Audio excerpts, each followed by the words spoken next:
Done काय चला thank you.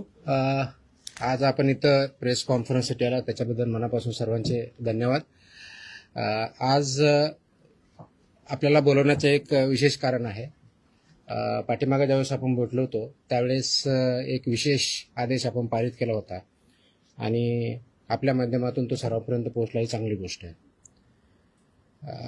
Food and drug administration याच्यामध्ये जशा दोन विंग आहेत, एक ड्रगच्या बाजूला आणि दुसरं फूडच्या बाजूला. आपण दोन्हीकडे काम करत असतो. तर फूडवरती काम करताना एक लक्षात येतं की आपल्याकडं जे रेग्युलेशन्स आहेत म्हणजे food safety and standards authority act 2006, 2011चे नियम आणि त्या अनुषंगाने 2011 पासून आत्तापर्यंत वेगवेगळे स्टँडर्ड्स आणि रेग्युलेशन जे तयार झालेले आहेत आणि जे इम्प्लिमेंट करणं अपेक्षित आहे त्याच्यासाठी एन्फोर्समेंट म्हणून किंवा इम्प्लिमेंटिंग ऑथॉरिटी म्हणून FDA महाराष्ट्रामध्ये फूड अँड ड्रग ॲडमिनिस्ट्रेशन यांची जबाबदारी आहे. त्या कायद्याअंतर्गत फूड सेफ्टी कमिशनर म्हणून मी काम करतो इथे. जे कोणी ह्या पदावरती व्यक्ती काम करतं तर फूड सेफ्टी म्हणून करतं आणि म्हणून आपण जे अन्न या फूड या डेफिनेशन म्हणजे येतं ते सेफ असावं आणि ते हेल्दी असावं हे दायित्व आणि हे इम्प्लिमेंट करण्याची जबाबदारी ही फूड सेफ्टी कमिशनर म्हणून या पदावरती आहे. आयुक्त फूड सेफ्टी कमिशनर राज्याचे जे असतात त्यांच्यावरती प्रत्येक राज्याच्या फूड सेफ्टी कमिशनरवरती आहे. या अनुषंगाने बघत असताना आपलं जे फूड आहे आणि आपण जे कन्झम्पशन करतो म्हणजे प्रिपरेशन असेल, त्याचं प्रोसेसिंग असेल, त्याचं मॅन्युफॅक्चरिंग असेल आणि त्यांचं कन्झम्पशन असेल, ह्या सर्व स्टेजेसवरती स्टँडर्ड्स ठरलेले आहेत. म्हणजे कन्झम्पशन हे सेफ असावं म्हणून ते सगळी प्रोसेस तत्पर्यंत पाळायची असते. याचा एक महत्त्वाचा घटक जो सर्वात मेन अफेक्ट करतो, मॅन्युफॅक्चर तर आहेच, प्रोसेसर आहेत, पण सर्वात महत्त्वाचा आजच्या डेटला जर बघितला तर हॉटेल्स, रेस्टॉरंट्स, इटरीज, ऑनलाईन जे प्लॅटफॉर्म त्यांच्यामार्फत जे फूड दिलं जातं, विकलं जातं, नागरिकांपर्यंत दिलं जातं, हे स्टँडर्ड्स पाळतात की नाही पाळतात हा एक महत्त्वाचा इश्यू आहे. आणि याच्यासाठी खूप चांगल्या प्रकारचे रेग्युलेशन स्टँडर्ड्स हे फूड सेफ्टी ऑथॉरिटीने गव्हर्नमेंट ऑफ इंडिया यांनी डिसाईड केलेले आहेत, वेळोवेळी डिक्लेअर केलेले आहे. त्याचं इम्प्लिमेंटेशन करणं हे अत्यंत गरजेचं आहे. त्या अनुषंगानं काल 23 जूनला मी एक आदेश पारित केलेले आहेत की ते आदेश आहेत हॉटेल्स, रेस्टॉरंट आणि इटरीज यांच्या बाबतीतल्या पाळावयाच्या ज्या गोष्टी आहेत, ज्या स्टँडर्ड्स आहेत, ज्या प्रोसेसेस आहेत त्या पाळणं बंधनकारक आहे त्यांच्यावरती. तर त्यामध्ये जर बघितलं तर आम्ही ग्राहकांच्या आरोग्यासाठी, आरोग्य संरक्षणासाठी अन्न व औषध प्रशासन म्हणून एक महत्त्वाचा निर्णय, एक ऐतिहासिक निर्णय काल घेतलेला आहे आणि ते आदेश मी पारित केलेले आहे. हे काय आदेश आहेत तर हे कंप्लायन्स ह्या इंडस्ट्रीनं म्हणजे हॉटेल्स, रेस्टॉरंट, इटरीज हे जे आहे यांनी करायचे आहेत आणि त्यांचं इन्फोर्समेंट आपल्या मशिनरीमार्फत म्हणजे आपली जी यंत्रणा आहे त्यांच्यामार्फत करायचं आहे. तर हे करण्यासाठी सुरक्षित अन्न, स्वच्छ आस्थापना आणि जबाबदार अन्न व्यावसायिक यांच्या बाबतीत आपण काही आदेश पारित केलेले आहेत. ते सर्वात महत्त्वाचं म्हणजे काय तर ते जे रेग्युलेशन्स आहेत ते रेग्युलेशन्स इम्प्लिमेंट करणं गरजेचं आहे. ते कोणते रेग्युलेशन्स आहेत तर पहिलं आहे रजिस्ट्रेशन, अन्न व सुरक्षा मानके, अन्न व्यवसायाचे परवाने व नोंदणी 2011चे रेग्युलेशन्स आहेत. तर याच्या बाबतीत मोस्टली बऱ्यापैकी रजिस्ट्रेशन झालेलं आहे किंवा लायसन्स झालं. रजिस्ट्रेशन म्हणजे ज्यांचा टर्नओव्हर 1.5 कोटीच्या आत आहे तोपर्यंत रजिस्ट्रेशन, त्याच्यावरचे लायसन्सेस असतात. त्याचं इम्प्लिमेंटेशन काही प्रमाणात किंवा मोठ्या प्रमाणात झालेलं आहे. पण त्याच्या व्यतिरिक्त अन्न व सुरक्षा मानके, अन्न उत्पादन मानके व अन्न संयोजके हे विनियम 2011 याचं इम्प्लिमेंटेशन होणं गरजेचं आहे. त्याचप्रमाणे अन्न व सुरक्षा मानके, दूषके, विषे व अवशेष हे 2011चे रेग्युलेशन्स आहेत, याचं इम्प्लिमेंटेशन होणं गरजेचं आहे. त्याचप्रमाणे अन्न सुरक्षा व मानके, लेबलिंग आणि प्रदर्शन 2020 याचं इम्प्लिमेंटेशन होणं गरजेचं आहे. त्याचप्रमाणे अन्न सुरक्षा व मानके, पॅकेजिंग विनियम 2018 याचं इम्प्लिमेंटेशन होणं गरजेचं आहे. आणि त्याचबरोबर शाळेतल्या मुलांसाठी जे सुरक्षित अन्न व संतुलित आहार नियम 2020 आहेत हे सुद्धा इम्प्लिमेंट होणं गरजेचं आहे. आपल्यासमोर हा प्रश्न असेल की हे मानके होते तर म्हणजे का इम्प्लिमेंट झाले नाहीत किंवा पूर्णपणे होतात की नाही आहे. आतापर्यंत आमचा जो अनुभव आलेला आहे म्हणजे माझ्या अगोदरचाही जे काही रेट झालेले आहेत, सर्च झालेले, सीजर झालेले आहेत, ज्या कंप्लेंट्स आलेल्या आहेत आणि त्याच्या ज्या फाइंडिंग्ज आहेत, त्या फाइंडिंगमध्ये आम्हाला काय सापडलं आणि त्याच्यात हे उत्तर आहे की हे आदेश मी जे पारित केले याची आवश्यकता का भासते. कदाचित इंडियामध्ये आपण फर्स्ट असू, मला माहित नाही बाकीच्या राज्यांनी केलेलं नाही, की मोस्टली मला जे आहेत असे आदेश मला बघायला भेटलेले नाहीयेत. कदाचित असेल किंवा दुसऱ्यांनी केले असेल. तर याची आवश्यकता यासाठी पाडली की ज्या आम्ही राबवलेल्या तपासण्या आहेत, विशेष मोहिमा आहेत, सर्वेक्षण आहेत आणि अंमलबजावणी या कार्यामध्ये आम्हाला गंभीर त्रुटी या आस्थापनामध्ये आढळलेल्या आहेत. जसे की अस्वच्छ व आरोग्यास अपायकारक परिस्थितीत अन्न तयार करणे, दुसरं वापरलेल्या खाद्यतेलाचा परत पुनर्वापर करणे, वैद्यकीय तपासणी नसलेल्या कर्मचाऱ्यांकडून अन्न पडताळणी करणे, तापमान नियंत्रणातल्या त्रुटी ह्या असणे, कारण तापमान आपण ज्यावेळेस करतो त्याच्यामध्ये काही स्टँडर्ड्स ठरलेले आहेत, अन्न दर्जाहीन साहित्यामध्ये अन्न पदार्थाचे पॅकेजिंग करणे, ग्राहकांना सुरक्षित पाणी उपलब्ध न करून देणे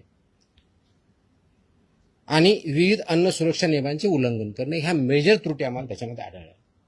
आणि ह्या त्रुटी ह्या ज्या स्टँडर्ड्स आहेत याचं उल्लंघन करणारे आहेत आणि म्हणून परत आपल्याला त्याचे आदेश काढून ते इम्प्लिमेंट करण्याच्या दृष्टिकोनातून हे काल आम्ही 23 जून रोजी हे आदेश पारित केलेले आहेत. ती कॉपी आपल्याला मी आता देईलच, अवेलेबल आहे, आपण देऊया.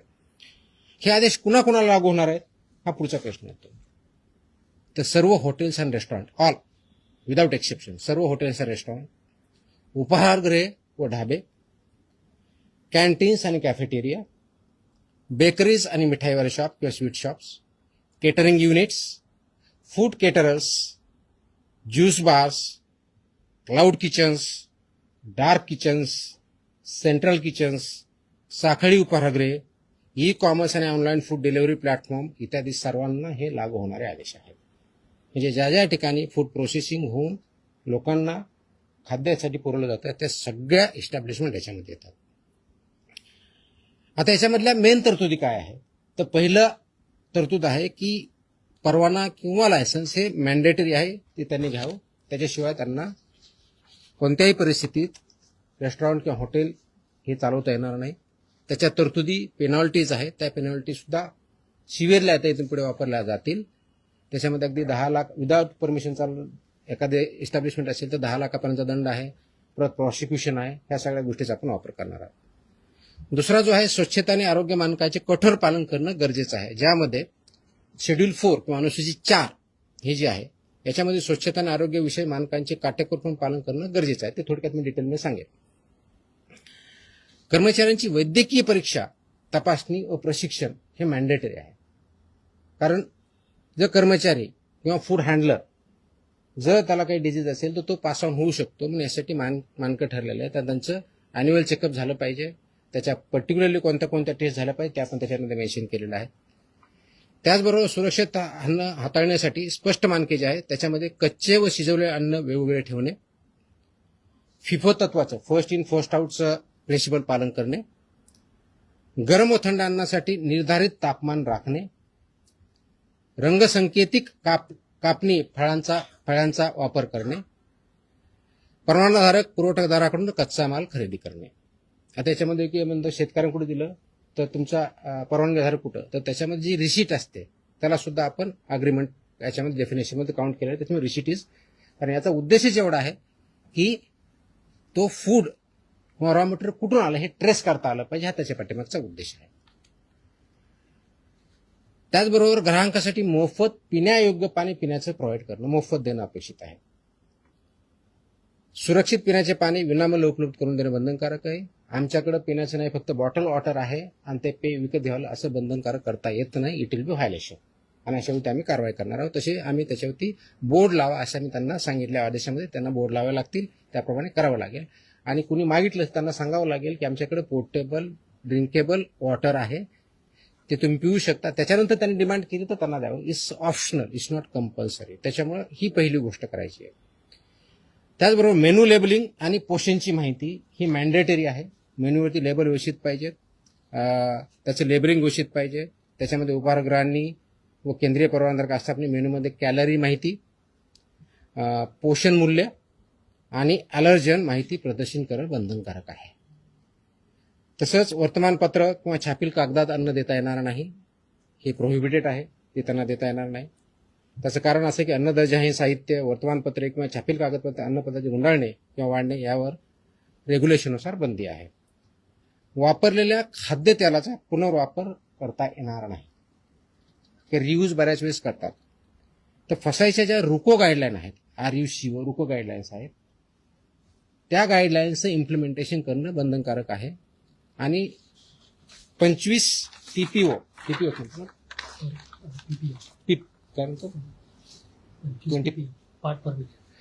त्याच्यावरती जर गेलं तर ते वापरता येत नाही. आता ठळकपणे आपल्या टेक्निकलच्या ऐवजी नॉर्मल भाषेत म्हणायचं तर त्या तळताना किंवा तेल जे आहे हे ज्यावेळेस खातं त्यावेळेस फ्लेम्स येतात, तर ते 25% जास्त असतं.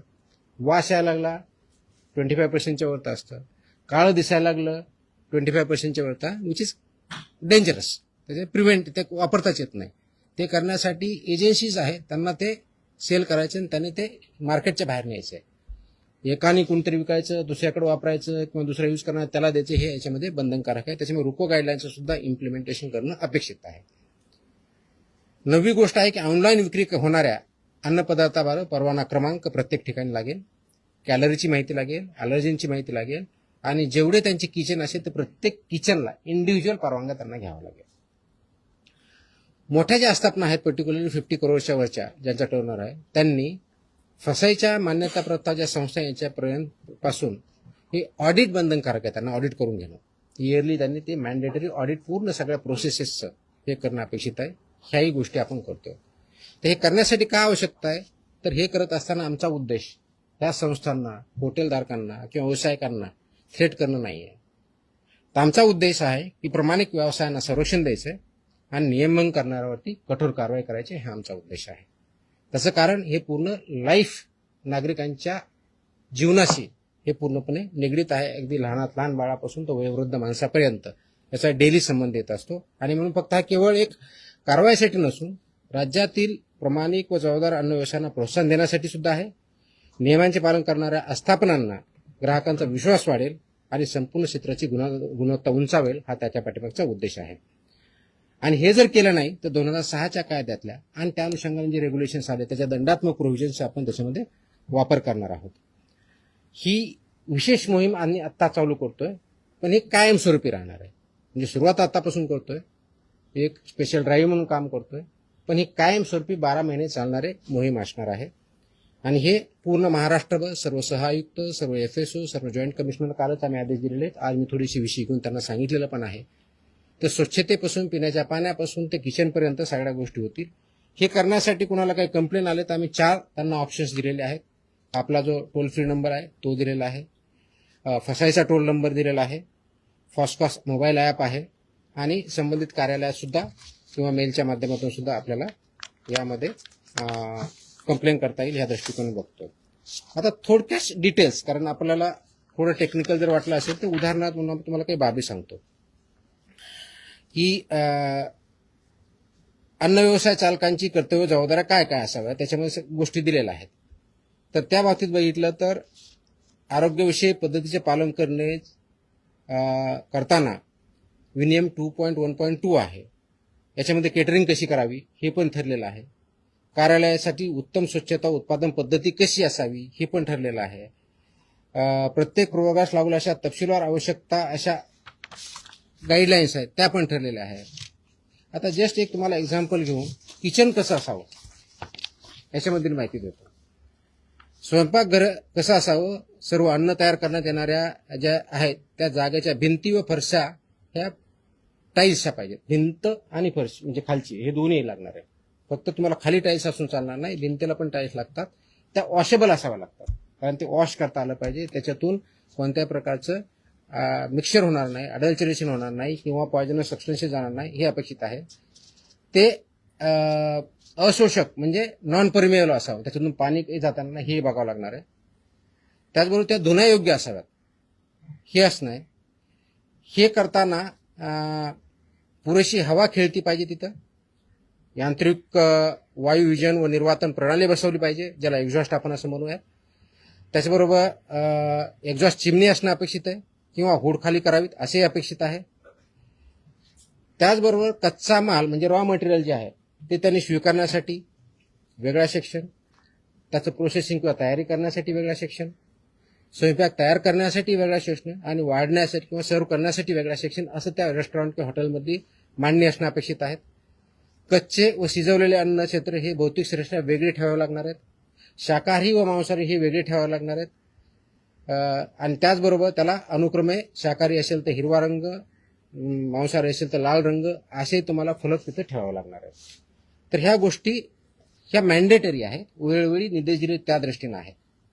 आणि हे काम करत असताना स्वयंपाकगृहात प्रवेशद्वारी पाणी, द्रवसाबण, टॉवेल, ड्रायर अशी व्यवस्था पूर्णपणे असणं अपेक्षित आहे. सो दॅट तिथं ज्यावेळेस कोणता ग्राहक जाईल तर त्याला ह्या गोष्टी अवेलेबल पाहिजेत, जेणेकरून जेवताना किंवा तिथलं फूड कन्झ्युम करताना त्याला ती फॅसिलिटी असणं अपेक्षित आहे. त्याचबरोबर पेस्ट कंट्रोल हे मॅन्डेटरी आहे. हे एखादी एजन्सीवर त्यांनी टायअप करायचे आणि ती व्हॅलिड असली पाहिजे, रजिस्टर्ड असली पाहिजे, अशाच एजन्सी ती डिप्लॉय करायच्या. त्यांनी पेस्ट कंट्रोल रेग्युलरली करून घ्यायचं. हे करत असताना कीटकमुक्त परिस्थिती राखण्यासाठी पुरेशा नियतकालिक अंतराने कीटक नियंत्रण म्हणजे पेस्ट कंट्रोलचे जे मेजर्स आहे ते करणं अपेक्षित आहे. त्याचबरोबर अन्न तयारी क्षेत्रात इलेक्ट्रॉनिक फ्लाय ट्रॅप बसवावेत, त्याची साठवण, अन्नाच्या ठिकाणी उंदीर, झुरळे, माशांचा प्रादुर्भाव शून्य असला पाहिजे. ते कोणत्याही परिस्थितीत ऍक्सेप्ट होऊ शकत नाही. It's absolutely not acceptable as per the rules and regulations. तर हे एक उदाहरण म्हणून आहे. याची ऑर्डरमध्ये मी सगळ्या गोष्टी दिल्या ज्या 10च्या आसपास गोष्टी आहेत. हे करण्यापाठीमागचा उद्देश एवढाच आहे, कारण प्रोसेस केलेलं फूड आपण ज्यावेळेस खातो त्याचे इम्पॅक्ट आपल्यावरती होतात. म्हणजे फूड पॉइझनिंग जे एक्स्ट्रीम केस आहे, पण ते दररोज आपल्या हेल्थवरती कॅलरीपासून ते चुकीच्या पद्धतीने हँडल करण्यापासून, स्वच्छतेपासून ते पाण्यापासून ते बसण्याच्या व्यवस्थेपासून तर असणाऱ्या गोष्टी तिथं कोणत्या कोणत्या आहेत ह्या मॅन्डेटरी आहेत. आणि याच्या बाबतीत आपल्याला काही त्रुटी सापडत असेल की जसं की आता तुमच्या याच्यामध्ये सांगितलं की हॉट फूड म्हणतो, गरम जेवण म्हणतो, तर त्याचं टेम्परेचर किती आहे हे पण ठरलेलं आहे.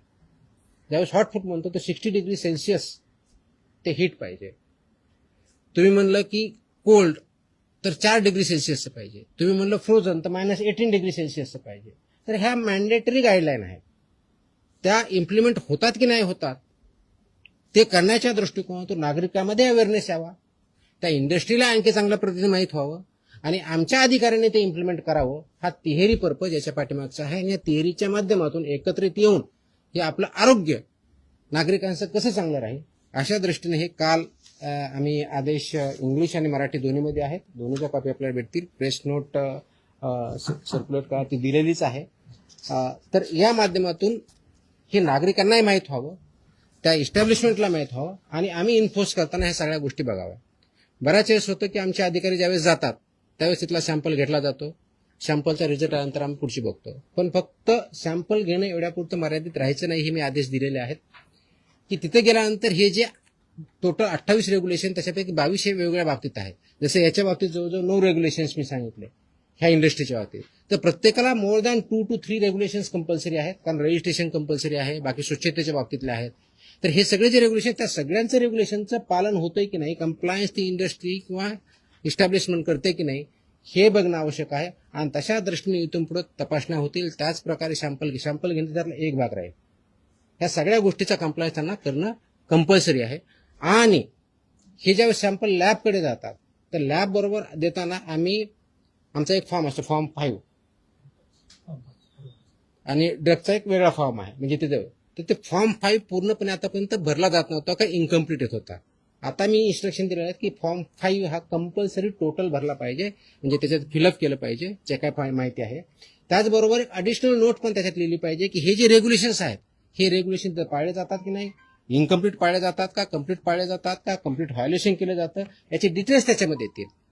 त्याचं कारण असं आहे की बऱ्याच वेळेस लॅबमध्ये ज्यावेळेस रिपोर्ट जातात तर रिपोर्टमध्ये फक्त इन्ग्रेडियंटच्या आधारे त्याचा रिझल्ट येतो.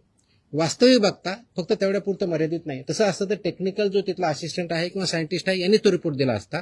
त्याच्याऐवजी तिथं गव्हर्नमेंट ज्याला GA म्हणतो, गव्हर्नमेंट अनालिस्ट हा रिपोर्ट देतो. त्याचा उद्देश असा आहे की एका बाजूला ज्या गाईडलाईन्स आपल्या मॅन्युअल्स त्याच्या बाबतीतच्या लॅबच्या बाबतीतले पण मॅन्युअल्स आहेत, हा टेस्ट रिपोर्ट काय सांगतो आणि तिथली ओव्हरऑल कंडिशन्स अँड व्हायोलेशन्स काय झालेले ह्या दोन्हीच्या गोष्टीचं अनालिसिस करून त्यांनी अनालिटिकल रिपोर्ट देणं अपेक्षित आहे.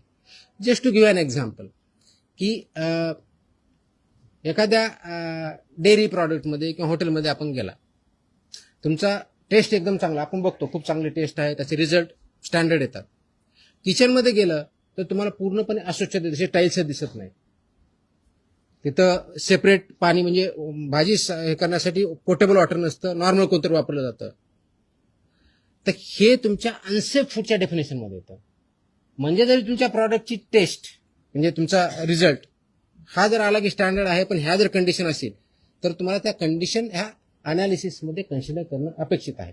आणि म्हणून मी सगळ्या लॅबची पण मीटिंग घेतली आहे.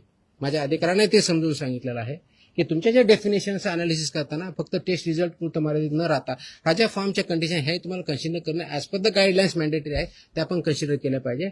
आणि जो आमचा सॅम्पल घेतो त्यांनी सुद्धा त्यामध्ये कंडिशन त्या जी काय परिस्थिती आहे तिथली टाकली पाहिजे, जेणेकरून त्याचं अनालिसिस करेक्ट आहे. त्याच्यामुळं जे फूड आहे ते योग्य आहे की अयोग्य आहे, स्टँडर्ड प्रमाणे आहे की नाही आहे, आणि तिथलं कंडिशन फुलफिल होतात की नाही हे बघितलं जाईल. पर्यायानं जो कंझ्युमर आहे त्या कंझ्युमरला ते योग्य ती माहिती भेटेल आणि त्याच्या माध्यमातून त्याची हेल्थ आपण चांगली करू. म्हणून उद्देश आपण जो ठेवलेला आहे की पूर्णपणे नागरिकांचं आरोग्य हे चांगलं राहो अशा दृष्टिकोनातून आपण ते काम करतो. आणि म्हणून ह्या मोहिमेला आम्ही नावच दिलेलं आहे की त्याला सुरक्षित अन्न निरोगी महाराष्ट्र किंवा सुरक्षित महाराष्ट्र अशा दृष्टीचं हे मोहीम आहे, ती परमनंट राहणार आहे. आणि माझी ही विनंती आहे, आवाहन आहे या इंडस्ट्रीला की प्लीज फॉलो ह्या सगळ्या ज्या गाईडलाईन्स आहे, स्टँडर्ड्स आहे ते फॉलो करा. याचा कंप्लायन्स केलं तर you don't have anything to fear, but if you don't follow it you have nowhere to hide. अशा दृष्टीचे आदेश पारित झालेले आहेत. मला वाटतं की याचा इम्पॅक्ट डेफिनेटली होईल आणि ते इम्प्लिमेंटेशन करण्याच्या दृष्टिकोनातून FDA अक्रॉस महाराष्ट्र काम करत आहे. थँक्यू.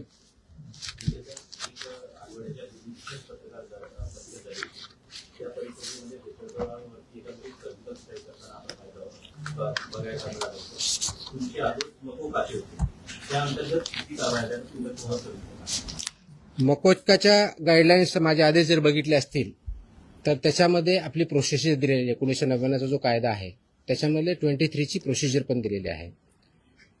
ते करताना तो गुन्हा केला त्याच्या अगोदर झालेला आहे का, त्याची हिस्ट्री काय, त्याचे अँटीसिडन्स काय आहे, त्याचे FIR काय आहेत, आणि हे असल्यानंतर त्याची अप्रुव्हिंग ऑथॉरिटी ही काय PI नाही, ती DIG लेवलची ऑथॉरिटी आहे.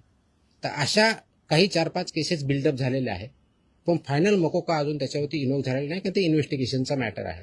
ते झाल्यानंतर त्याच्यावर डेफिनेटली होतील. परंतु सर्व ज्या ज्या ठिकाणी आपल्या प्रोहिबिटेड आयटम्सवरती FIR झालेल्या आहे त्या प्रत्येक ठिकाणची FIR ही ह्या अँगलमधून तपासली जाते आहे आणि त्याच्यावर पुढची कारवाई तुम्हाला काही दिवसात दिसेल. तुम्हाला एक गोष्ट माहिती आहे का, विधानसभेमध्ये एक अधिवेशन सुरू होतं.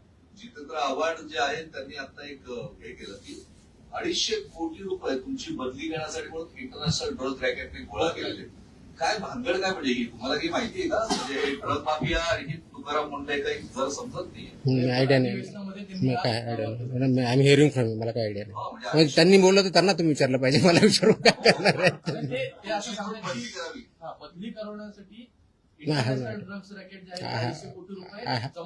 I have no idea, I have no comments. Drug माफियांना तुम्ही हात वगैरे लावलाय का, काही प्लॅनिंग केलं? मी माझ्या महाराष्ट्रात जेवढे मॅन्युफॅक्चरर्स आहेत, फूडवाले असतील, ड्रग्जवाले असतील, त्यांना इंडस्ट्रियलिस्ट किंवा एंटरप्रेन्योर म्हणतो. चुकीचे करणारे असतील तर त्यांना माफिया म्हणून ट्रीट केलं जाईल, कारवाई केली जाईल. किती महिने राहण्याचा प्लॅन करून तुम्ही खाल्ले? Sorry? इतरांना विचारतात. Sorry? किती महिने राहण्याचा प्लॅन करून केला? आय थिंक प्रेस कॉन्फरन्सच्या बाहेरचे विषय आहेत हे आता. तर एक लॅबचा विषय असा होता की FDAच्या आता जे पायदुनीचं मॅटर झालं कलिंगडामधून विश्वबाधितच्या संदर्भात जुनं आहे. पण त्याच्यात FDAच्या लॅब ज्या आहेत त्या टेस्टिंगसाठी सगळ्या पद्धतीच्या तेवढ्या एफिशियंट नाही किंवा रिपोर्ट लवकर मिळत नाही, पाण्याचं अनालिसिस लवकर. ही फॅक्ट आहे की रिपोर्ट लवकर भेटत नाही, त्याचा मी आढावा घेतलेला आहे. आपल्याकडे सध्या 3 प्लेसेसला लॅब आहेत असं सांगितलं जातं. एक नागपूरला सांगितलं जातं, एक छत्रपती संभाजीनगरला आणि तिसरी इथे. या तिन्ही ठिकाणी आपल्याकडं ड्रग आणि फूड या दोन्ही लॅब आहेत. याचं थोडं करेक्शन आहे. ह्या 3 आहेत, आपल्याकडे 5 लॅब आहेत. पहिली गोष्ट ह्या 3 आहेत, प्लस पब्लिक हेल्थ लॅबोरेटरी पुण्याला आहे आणि बीएमसीकडे आपली एक स्टेट फूड लॅबोरेटरी आहे. अशा 5 लॅब आहेत. सफिशियंट आहे. येतोय त्याच्याकडे प्रेस कॉन्फरन्सचा विषय म्हणून विचारतो. विचार ते बोलतोय, मी तेच बोलतोय. याच्यामध्ये जे सॅम्पल घेतले जातात, जेवढी मॅनपॉवर आहे, जेवढे इक्विपमेंट आहेत, ते आयडियल आहे का, त्याचं उत्तर नाहीये. ते इम्प्रूव्ह करावं लागेल. ते विल डू. त्याचं प्लॅन आहे, त्याच्यावरती आपण काम करतोय. परंतु आजच्या डेटला जेवढे सॅम्पल घेतले जातात आणि जे आम्ही एका वर्षभरासाठी आम्ही प्लॅन करतो त्यासाठी घेतले जातील, त्याच्या मोस्ट ऑफ द टेस्टसाठी हे सफिशियंट आहे. जर आपण व्यवस्थितपणे त्याचा वापर केला तर हे मात्र मी सांगू शकतो आजच्या डेटला, कारण मी तो आढावा घेतला, त्याच्या आधारे बोलतो. काही मॅनपॉवर 1-2 महिन्यापूर्वी जॉईन झालेली तिथं नवीन, त्याच्यामुळे त्याची कपॅसिटी वाढलेली आहे. कपॅसिटीपेक्षा एफिशियन्सीचा प्रश्न जास्त आलेला आहे आणि ती एफिशियन्सी कशी वाढवायची याच्यावरती आमचं काम चालू आहे. मे मधले रिझल्ट तुम्हाला जून मधले रिझल्ट, आता जो महिना आहे, याचे सॅम्पल केलेले टेस्ट हे अगोदरच्या महिन्यापेक्षा बऱ्याच पटीने वाढलेले तुम्हाला दिसतील. क्वालिटीवरती काम चालू आहे, स्पीडवरती चालू आहे, एफिशियन्सीवरती चालू आहे. थोडेसे मॅनेजमेंटचे issue, we are sorting it out. आणि एका वर्षभरामध्ये आणखी चांगलं इक्विपमेंट, ज्याला हाय एंड इक्विपमेंट म्हणतात, HEE, ते इन्स्टॉल करण्याची आमची तयारी आहे. प्लस 4 ठिकाणी पैकी 3 ठिकाणचं बांधकाम पूर्ण झालेलं आहे सिव्हिलवर. तिथं आपल्याला चालू कसं करता येईल हे बघूया. त्याच्यामध्ये यवतमाळचं एक आहे, आय थिंक नाशिकचं दुसरं आहे, तिसरं पुण्याची एक आहे आणि पेन या ठिकाणी कामकाज चालू व्हायचं आहे. त्याच्यामुळे त्याचं काम चालू आहे, पण ते स्पीडअप आपण करतोय. आणि सो दॅट मॉडेल आणि आयडियल लॅब्स कशा राहतील या दृष्टीनं याच्यावरती आपण काम करतोय. एक विचारायचं होतं, विधानसभेत सुद्धा तुमच्या चर्चा सुरू आहे. नरहरीजीवर म्हणतात की तुमचं काम चांगलं आहे, बदलीचा प्रश्नच नाहीये. सुधीर मुनगंटीवार म्हणाले की तुमच्या नावातला जो टी आहे त्याचा अर्थ टायगर आहे. आणि अर्जुन खोतकर असं म्हणाले की तुमच्या जीवाला काहीतरी धोका आहे, तर तुम्हाला संरक्षण द्यावे अशी त्यांची मागणी. तुमचं काही बोलणं झालं सरकारशी? पटलावर या सर्व गोष्टी तुमच्या संदर्भातले नाही, माझं याच्याबद्दल कुणाशीही काही बोलणं झालं, मी तुमच्याकडूनच ऐकतोय. पण संरक्षणाची गरज तुम्हाला आहे की नाही याची काही तुम्ही मागणी केली? मी नाही अशी मागणी केली. का बरं तुमच्यावर नाही का अधिवेशन सध्या? आता हे मी कसं उत्तर देऊ त्याचं? अधिवेशनात काय बोलावं हा त्यांचा प्रिरॉगेटिव्ह आहे, त्याचे मी कसं बोलणार? तुम्ही जे बोलताय त्यांना विचारा, मला विचारून काय ते उत्तर भेटेल? नाही, माझी काही चर्चा नाही. फक्त याच्या बाबतीत आपण जे थ्रेडच्या बाबतीत कदाचित मला आज हे कळलं की कुणीतरी एक फेसबुकवरती व्हिडिओ आहे, काहीतरी त्यांनी शिव्या दिल्यात वगैरे वगैरे काही केलं, त्यांना पोलिसांनी कारवाई पण केली आहे माझ्यामध्ये. तसंच आय थिंक औरंगाबादला छत्रपती संभाजीनगर जिल्ह्यामध्ये आपल्या पथकावरती अटॅक करण्याचाही प्रयत्न केला, तर त्याच्यावरती सुद्धा अरेस्ट इमिजिएटली झाली. मी स्वतः डीजीपीशी बोललो होतो, डीजीपीनी तिथल्या सीपीना सांगून इमिजिएटली कारवाई पण केली. हे इन्फोर्समेंट आहे. इन्फोर्समेंट ज्यावेळेस येतं, कुणी इलिगल ज्यावेळेस काम करतं, तर everybody has to abide by rule of law. माझं म्हणणं आहे, कायद्याचं राज्य आहे, कायद्याच्या राज्याप्रमाणे चाललं पाहिजे सर्वांनी. मला सर्वांना कायदा लागू होतो. याच्यात कुणी जर त्याच्यात पळवाटा काढण्याचा प्रयत्न करत असेल, माझ्या ज्युरिडिक्शन किंवा माझ्या अधिकाराला कुणी थ्रेट करत असेल, तर law will take its course, will not spare anybody. हे मात्र मी 100% सांगू शकतो. हे मात्र 100% आहे. तर त्याच्यावरती कोणत्या पद्धतीचं कॉम्प्रोमाइज केलं जाणार नाही. आणि म्हणून बघितलंच आहे, मोकोका सारखा सुद्धा कायदा आपण इनोक का केला, तर जर एखादा आयटम 2012ला प्रोहिबिट झाला आणि तो जर भेटत असेल तर it's in a way not correct. आणि ते करण्याच्या दृष्टिकोनातून आज जशी ही जी आज ऑर्डर काल काढले, अशा पुढच्या दृष्टिकोनातून बऱ्याच अजून ऑर्डर यायच्या आहेत.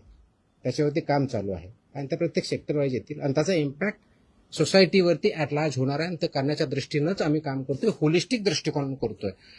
कोणी वाईट किंवा चांगल्या दृष्टिकोन, ही इंडस्ट्री आहे, एंटरप्राइज आहे, जीडीपी ग्रोथ होणं गरजेचं आहे, त्याचे त्यांचं कॉन्ट्रीब्युशन आहे, पण ते as per the rules and regulation झालं पाहिजे, कायद्यानुसार झालं पाहिजे. कायद्याचं व्हायोलेशन करून कुणी पैसे कमवण्याचा प्रयत्न करत असेल, कुणी थ्रेटन करून किंवा ब्लॅकमेल करण्याचा प्रयत्न असेल, तर they will not be spare. This much I can say.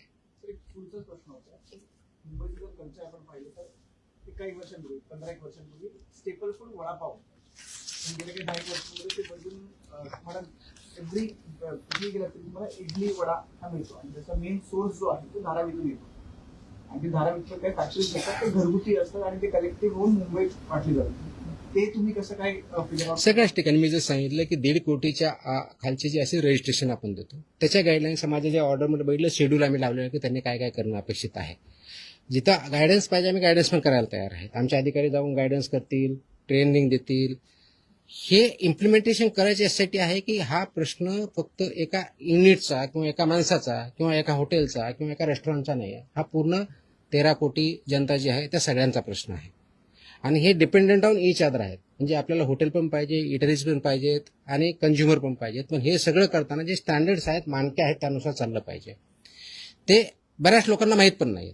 आता ते माहीत होण्याचा उद्देश की ठीक आहे कायदा आहे, रेग्युलेशन्स आहेत, आपल्या काय वेबसाईटवरती अवेलेबल आहेत, पण तेच लोकांपर्यंत पोहोचण्याचा एक उद्देश आणि जे याच्यामध्ये बिझनेस आहेत एफबीओ ज्याला म्हणतो आपण फूड बिझनेस ऑपरेटर्स त्यांना सुद्धा माहिती इंग्लिश आणि मराठी म्हणून ती ऑर्डर कॉम्प्रिहेन्सिव्ह दृष्ट्या मी काढली आणि नाही केलं तर त्याचे कम्प्लायन्सची पेनॉल्टी तुम्हाला जस्ट आपल्या माहितीसाठी म्हणून एक थोडक्यात तो मला एक सांगायचं होता पण विसरून गेला. तर याच्यामध्ये जर बघितलं तर एक आहे की दंड खटला व शिक्षा हे एक प्रोव्हिजन याच्या पानावरती दिलेलं आहे. त्याच्यामध्ये काय आहे, फॉर एक्झाम्पल असुरक्षित अन्न जर असेल आरोग्यास हानिकारक जे ठरलेलं तर मृत्यू झाला तर 7 वर्षापेक्षा कमी नाही व आजन्म कारावासापर्यंत एवढी सजा त्याच्यामध्ये आहे आणि 10 लाख रुपये दंड. हे अनसेफ फूड. आता अनसेफ फूडची डेफिनेशन मी आता थोडक्यात तुम्हाला सांगितली. अस्वच्छता आली तर अनसेफ फूड येऊ शकतं. दुसरं, गंभीर दुखापत झाली, इंजरी झाली तर 6 वर्षापर्यंत कारावास आणि 5 लाखापर्यंतचा दंड आहे. गंभीर नसलेली दुखापत झाल्यास 1 वर्षापर्यंतचा कारावास आणि 3 लाखपर्यंतचा दंड आहे. दुखापत न झाल्यास 3 महिन्यापर्यंतचा कारावास व 3 लाख रुपयापर्यंतचा दंड आहे. त्याचबरोबर आता जो एक मुद्दा आला की अधिकाऱ्यांचं काय, तर अन्न सुरक्षा अधिकाऱ्यास ज्याला एफएसओ म्हणतो जो बेसिक ऑथॉरिटी आहे, अडथळा अथवा त्याची तोतयागिरी कुणी केली तर त्याला 3 महिन्यापर्यंतचा कारावास आणि 1 लाख रुपयापर्यंतचा दंड हे त्याच्यामधलं प्रोव्हिजन आहे. हे तर मला कारावासाच्या बाबतीत सांगितले.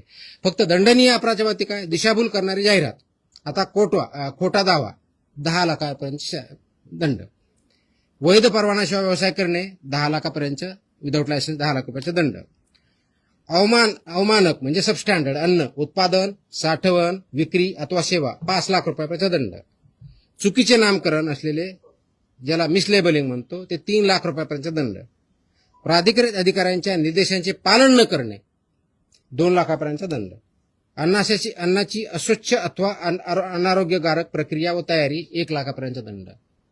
आता हे कायद्यात आहे, रेग्युलेशन्समध्ये आहे. कदाचित इम्प्लिमेंटेशन एवढं स्ट्रिक्टली झाले नसतील, बट इथून पुढे 100% होतील आणि त्याचा परिणाम आपल्या ह्या इंडस्ट्रीवरती, हेल्थवरती अल्टिमेटली होईल. जे आपल्याला आपण जे कॅम्पेन घेतलेलं आहे की safe food, safe drug, safe Maharashtra, तर सेफ फूडच्या पार्टमधला हा एक पार्ट आहे. त्या दृष्टिकोनातून आपण काम हा करतो. मी स्पेसिफिकली विचारला यासाठी कारण की फक्त धारावी सध्या हे आपण रजिस्टर्ड आस्थापनांबद्दल बोलतोय. धारावी असेल किंवा मुंबईत ठिकठिकाणी जर आपण पाहिलं तर स्लम पण नाही, आपण कुठे गेलो तरी रस्त्यावरती स्टॉल लावतात पण ते जे अन्न शिजवतात ते त्यांच्या घरी शिजवतात आणि ते काय रजिस्टर्ड असतं तसं नाही, पण त्यांच्यावरती पण ते पण रडारवरती असणार. ऑफकोर्स सगळेच मी सांगितलं, सगळ्या आस्थापना याच्यामध्ये काम करतात त्या सगळ्या आल्या. मग ते जर घरी बनवत असेल तर घरची स्वच्छता व्यवस्थित पाहिजे आणि तिथे जे विकतात तिथे पण ते व्यवस्थितपणे पाहिजे. तर हे स्टँडर्ड त्यांना पाळावं लागतील. त्यांना अवेअरनेस पाहिजे तर अवेअरनेस, लायसन कंपल्सरी रजिस्ट्रेशन म्हणजे 1.5 कोटीपर्यंत रजिस्ट्रेशन असतं, 1.5 कोटीच्या वरती टर्नओव्हर असलेलं लायसन्स असतं. मॅन्डेटरी लायसन नसेल तर मग कारवाई. हो ना. पावसाळ्याला सुरुवात झाली. आपल्याकडे जवळजवळ 11.5 लाख लायसन्स होल्डर किंवा रजिस्टर्ड आहेत महाराष्ट्रात. म्हणजे टोटल याच्यामधले त्याच्यामधले फूड याच्यामध्ये 4-4.5 लाखाच्या आसपास आहेत. म्हणजे it's not a small number, it's a biggest number in India. बरोबर ना. जवळजवळ 4-4.5 लाख आपल्या फूड बिझनेस ऑपरेटर जे फूड सेक्टरमध्ये काम करतात तेवढेच आहे. त्याचा स्मॉल नंबर नाही आपल्याकडे आणि तो वाढतोय. म्हणजे 31 मार्चला आम्ही आकडा बघितला तर अराउंड 11,30,000 होता, आता 11,61,000च्या आसपास गेलेला आहे. Yes please. पावसाला सुरुवात झाली आणि मुंबईसारख्या ठिकाणी खाऊ गल्ल्या आहेत ज्या अस्वच्छ असतात, दुर्गंधीयुक्त ठिकाणी बऱ्याचदा खाद्यपदार्थ विक्री केले, त्यांच्या नोंदणी देखील नसतात. अशा खाऊ गल्ल्यांवरती कसं नियंत्रण मिळतं? आता जे सांगितलं त्याचे सगळे रेग्युलेशन इम्प्लिमेंट करायचे. आपण स्पेशल दरवर्षी आपण पावसाळ्याच्या अगोदरची मूव्हिंग घ्यायचो, पण ते थोडंफार असायचं. तर ह्याच्यामुळे मी कॉम्प्रिहेन्सिव्ह आदेश परमनंटली काढलेले आहेत. हे आपण करणारच आहोत. माझी एक दुसरी विनंती आपल्या माध्यमातून सर्वांना की आपण जे अन्न सेवन करतो ना ते सेफ आहे की नाही हे थोडं बघावं. आपल्याला फक्त रस्त्याने जाताना फक्त कन्व्हिनियन्ससाठी गाडीतून उतरलं की काहीतरी गडबड आहे मग खातो ना, त्याचे परिणाम खूप बेकार होतात. तो सेफ आहे की नाही पहिलं तर बघा ते रेस्टॉरंट वगैरे रजिस्टर्ड आहे की नाही त्याच्यावरती मॅन्डेटरी आहे समोर दरवाजा त्यांनी रजिस्ट्रेशनचं सर्टिफिकेट लावणं मॅन्डेटरी आहे नसेल तर ते आम्हाला कळवा आम्ही तशी कारवाई करू म्हणजे जेणेकरून तिथं तुमच्या आरोग्यात तुम्ही पैसे जेवून द्यायला खाताय तर तुमच्या आरोग्यावरती त्याचा परिणाम विपरीत होऊ नये तो चांगल्या दृष्टीने व्हावा हे जर करायचे थोडी काळजी घेतली पाहिजे तर स्ट्रीट फूड जरी असलं तरी ते व्यवस्थित आहे की नाही हे सुद्धा आपण पाहणं बंधनकारक त्याच्यामुळं सेलर जसे आहेत तसे कंझ्युमर आहेत जे डिमांड आहे तसे सप्लाय आहे तर सप्लायर जरी असले आणि डिमांड नसेल तर ऑटोमॅटिकली ते बंद होईल तर डिमांड करणाऱ्याने सुद्धा त्यांचा अवेअरनेस वाढावा त्यांनी सुद्धा काम करावं ॲज अ कंझ्युमर सुद्धा आपण बघावं ह्या दृष्टिकोनाने सुद्धा हे आदेश वाढा आम्ही वेबसाईटला टाकतो आपल्या माध्यमातून जाईलच तर हे वाचले तर बऱ्याच गोष्टी क्लिअर होतील की यांच्याकडे काय पाहिजे तर तोही याच्या माध्यमाचा एक उद्देश आहे की जेणेकरून ॲज अ कंझ्युमर म्हणून आपण त्या गोष्टी पाळल्या पाहिजे मुंबई आणि उपनगरामध्ये सॉरी मुंबई आणि उपनगरामधल्या रस्त्यांमध्ये जी छोटी ऑफिस आहेत जे व्हेज असेल रेस्टॉरंट असतील बार असतील या सगळ्या ठिकाणी तशी पद्धतीच आहे आणि तिथे टार्गेटची व्यवस्था नसते किंवा आपले डोळे तर ह्या सगळ्या तुम्ही आयडेंटिफाय कसे करता आपले सर्वे असतात सर्वेलन्स आपण घेत असतो म्हणजे आपले अधिकारी वेगळे जातात आपल्याकडे एक तर माहिती कंप्लेंटचा मार्फत एक होते दुसरं आपण स्वतः सर्वेलन्स घेतो आणि तिसरं आपण इन्फोर्समेंट असे तिन्ही कॅटेगरीतून आपण बघतो आपल्याला अशी काही माहिती असेल सांगा आम्ही व्हेरीफाय करू कारवाई करू टॉयलेट बाथरूम संदर्भात काय आहे त्याच्यात आहे तसे आहेत सगळ्या गोष्टी आहेत कम्प्लेक्स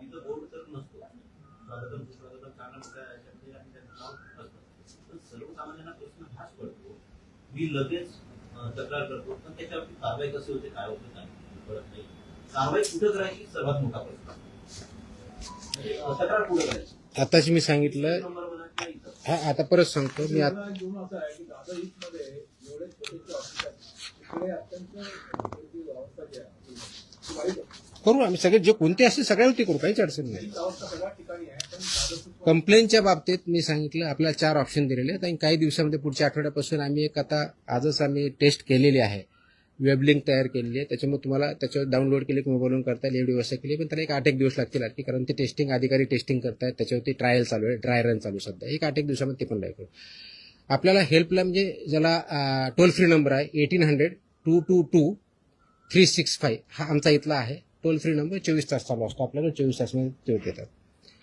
फसाईचा टोल फ्री नंबर आहे 1800-114-000 याच्यावरती आपण करू शकता फॉस्फसचा मोबाईल ॲप आहे आपण डाउनलोड करू शकता त्याच्यावरती करू शकता किंवा ईमेलच्या आधारे आपल्या कार्यालय करू शकता किंवा फिजिकली देऊ शकता एवढे 5 मीन्स आजच्या डेटला अवेलेबल आहेत आणि 6वा जो आपला जो वेब लिंक करतोय पुढच्या एक आठवड्यामध्ये येईल कारण हे जे आहेत हे मोस्टली आपल्याला फूडसाठी अवेलेबल आहे ड्रगसाठी जर करायचे असेल त्यासाठी वेगळं नाही म्हणून आम्ही ते वेब लिंक करतोय मोबाईलवर डाउनलोड केली की ते AI इनेबल्ड आहे त्याच्यामुळे तुम्हाला तो प्रश्न विचारणार काय ते परत जाणार आणि त्या दृष्टीनं म्हणजे बोलता येतं किंवा टाईप करता येतं दोन्ही ऑप्शन आम्ही देणार आहोत जेणेकरून ते आमच्यापर्यंत येईल आम्ही ते ऑटोमॅटिक असाइन करू आणि त्याचा डॅशबोर्ड मला पण बघता येईल त्या अधिकाऱ्याला बघता येईल किती आल्या कुणाकडे गेल्या किती पेंडिंग आहे किती दिवसापासून पेंडिंग आहे everything will be there it is there we are establishing the system त्या संदर्भात तुम्ही खूप मोठी कारवाई करत आहात तर त्या संदर्भात काही माहिती द्या की किती जणांवर याचा कारवाई झाली किती जण मला वाटलं आज खूप जास्त होईल माझ्याकडे डेटा आहे उद्या तुम्हाला त्याच्याबद्दलची 1 महिन्यामध्ये जेवढ्या कारवाया झाल्यात कारण उद्या 1 महिना पूर्ण होतो त्या दृष्टीने परिपूर्ण नोट गुटख्याच्या बाबतीतली असेल नॉन गुटख्याच्या बाबतीतली असेल ड्रगच्या बाबतीतली असेल आणि ते मेजर आकडा आहे मी देईल सॉरी अरे यार लास्ट टाइम आपने वो ही व्हायला कि मुझे हिंदी अच्छी नहीं वही वायरल हो गया आपने गुटख्या संदर्भात एक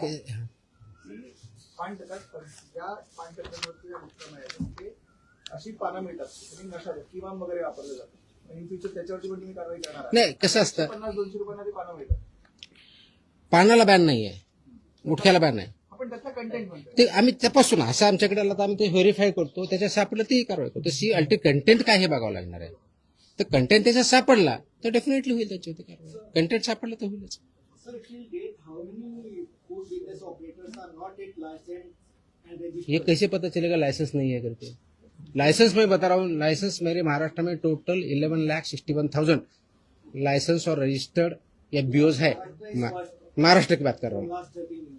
But अभी अवेयरनेस क्रिएट नहीं होता है अभी licensing or registration बढ़ रहा है, चालू है ना, ऑनलाइन ही है। How many people are still like 80% हो चुका है? अरे ऐसे कैसे बता पाएंगे?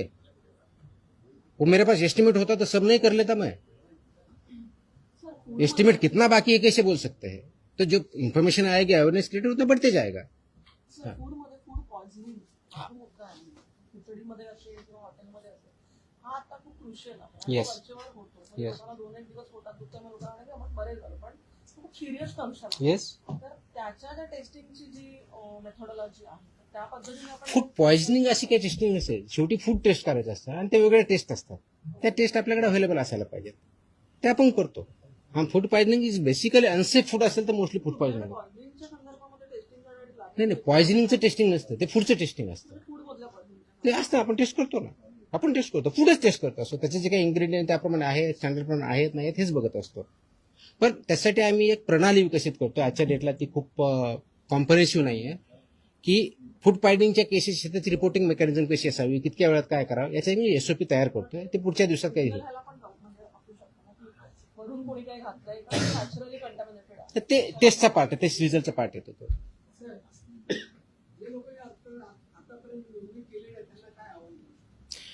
ज्यांनी नोंदणी केलेली नाही त्यांना एकतर बिझनेस बंद करावा लागेल किंवा नोंदणी करून काम करावं लागेल। तर माझी विनंती आहे की जे याच्यामध्ये काम करतायत तर त्यांनी एकतर नोंदणी करून घ्यावी आणि आपला बिझनेस जे काही स्टँडर्ड्स आहेत त्याप्रमाणे चालवावा किंवा आपला धंदा बंद करावा, अन्यथा 10 लाखापासून 10 लाखापर्यंत पेनल्टी आहे, त्याचे आम्ही प्रोव्हिजन वापरायला सुरुवात करतोय। आता तुमचे खूप जास्त प्रश्न होत आहेत। तुम्ही 1 महिना झाला म्हणतात जवळपास तुमची होऊन. तुम्हाला काय वाटतं पहिले जे आयुक्त निवडून आले होते काही चुकी राहत होते काय माहिती कारण की तुम्ही आल्याच्यानंतर जे FDA एवढं अनालिटिकल स्किल माझ्याकडे नाही, ते तुमच्याकडे आहे, तुम्ही विचारा आणि तुम्ही त्याची उत्तर द्या। आप यहाँ पे कोई पूछ रहे थे? हाँ